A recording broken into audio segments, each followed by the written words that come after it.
dielo Dolné Kočkovce-Latce bolo vybudované ako prvý stupeň energetického využitia rieky Váh. Na úseku 9 kilometrov využíva vrátane vzdutia Haťov spád 15 metrov a má výkon 2x7,5 MW. S prihliadnutím na veľkú štrkonosnosť rieky, až 100 000 kubických metrov za rok, bolo zvolené derivačné riešenie. Pozostáva z hate, prívodného kanála 6 km dlhého, z vodnej elektrárne a 3 km dlhého odpadového kanála. Výstavba bola začatá v auguste 1932. Elektráreň bola uvedená do prevádzky na jar v roku 1936. Zábery rieky od Púchovského mosta ukázali, ako Váh vyzeral pred úpravami. Pri ústi bielej vody sa vytvorila typická štrková lavica.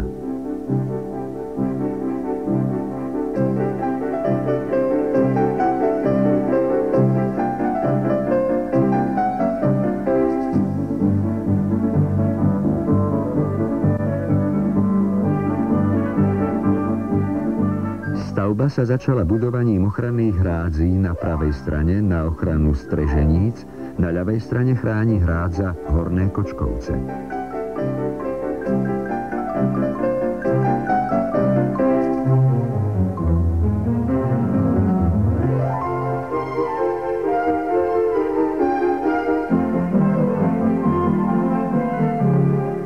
Stromy, ktoré rástli v trase hrádze aj v prietočnom profile rieky, museli byť vyrúbané.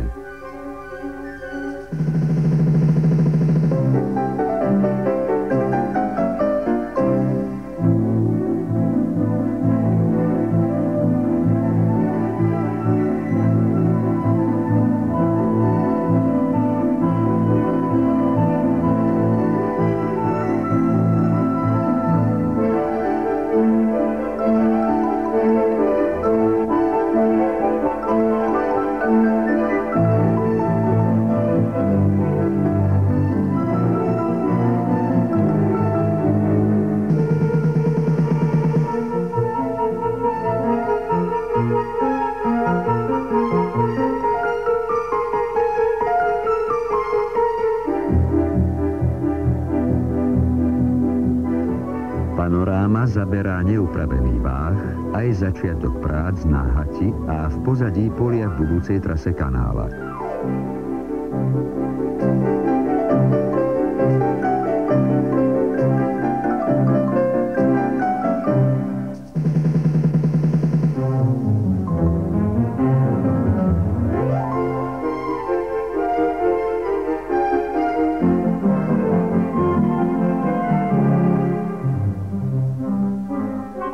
Z prípravných prác je urobený záber z výstavby príjazdovej cesty.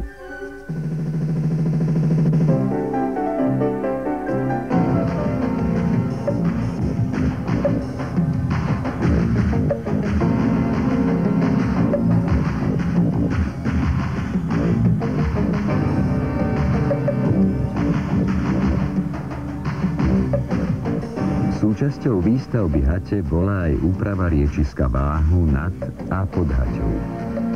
Riečisko aj hať boli posunuté doľava od pôvodného koryta. To preto, lebo aktívny zosúv niekoľko 100 metrov pod haťou hrozil zavalením koryta. Na regulácii bol nasadený lopatový bager a jeho práca zrejme zaujala kameramana. Regulácia sa robila podľa výsledkov modelového výskumu v laboratóriu na technike v Brne, tak, aby nánosy nad haťou boli obmedzené na minimum.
chýbajúci materiál na násypy pravého brehu sa privážal po provizornom moste.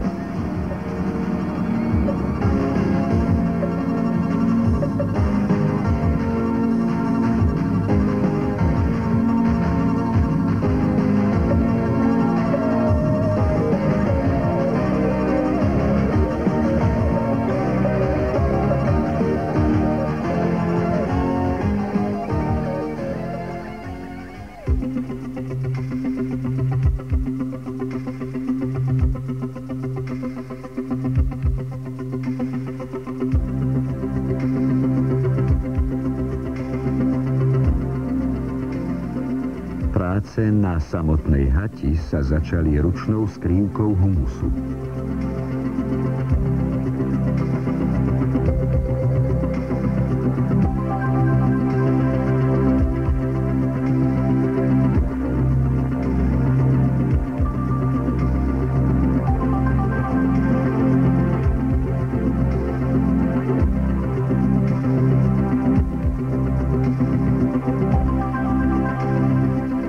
Stroje na túto prácu u nás neboli a stavba mala poskytnúť aj prácu nezamestnaným.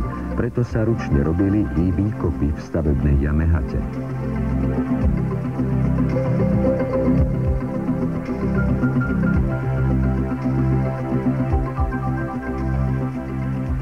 Ohrádska pre prvú etapu zakladania. 3 polia hate a regulačné zariadenie v toku do kanála sa baranila zo štitovníc Larsen parným baranidlom z pomocnej drevenej lávky založenej na pilótach.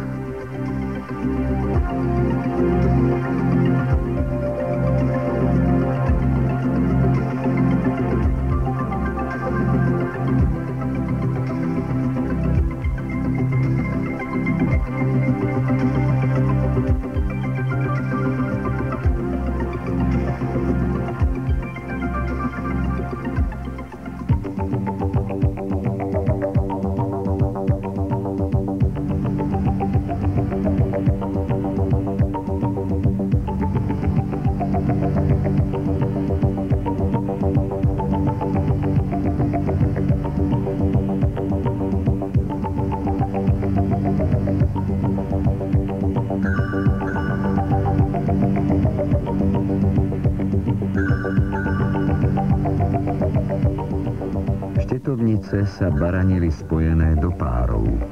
Boli dlhé 8 metrov, výkon bol 6,4 metra steny za zmenu.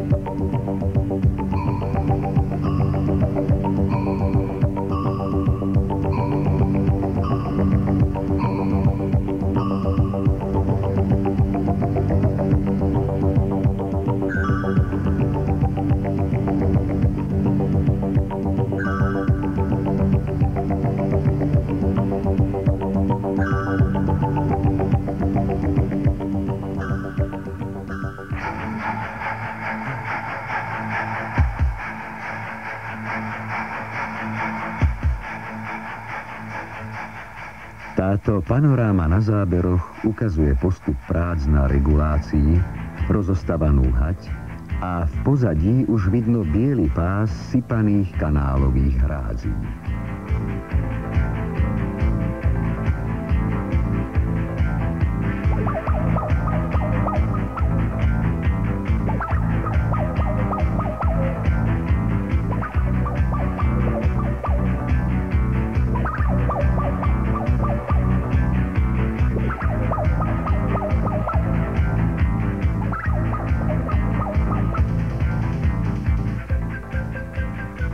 Štrk pre betonáž sa pral a triedil v triediarni na 4 frakcie. Betón pre hať sa miešal v priľahlej betonárni a privážal sa poľnou drážkou. Do debnenia sa spúšťal po žľaboch alebo pomocou žeriavu.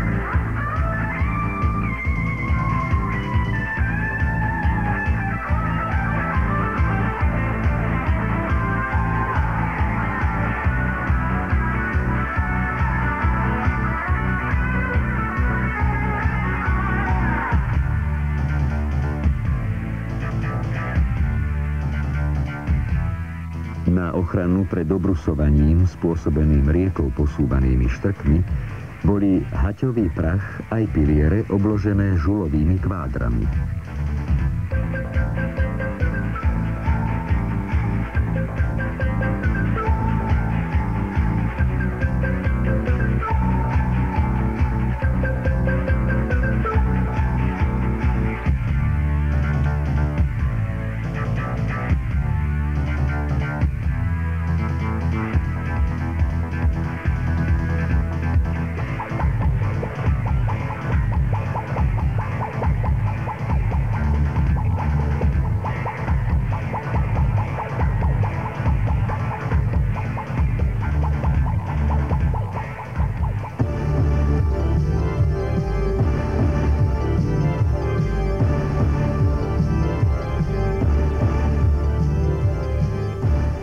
Žulové boli aj rozrážače na závernom prahu vývaru.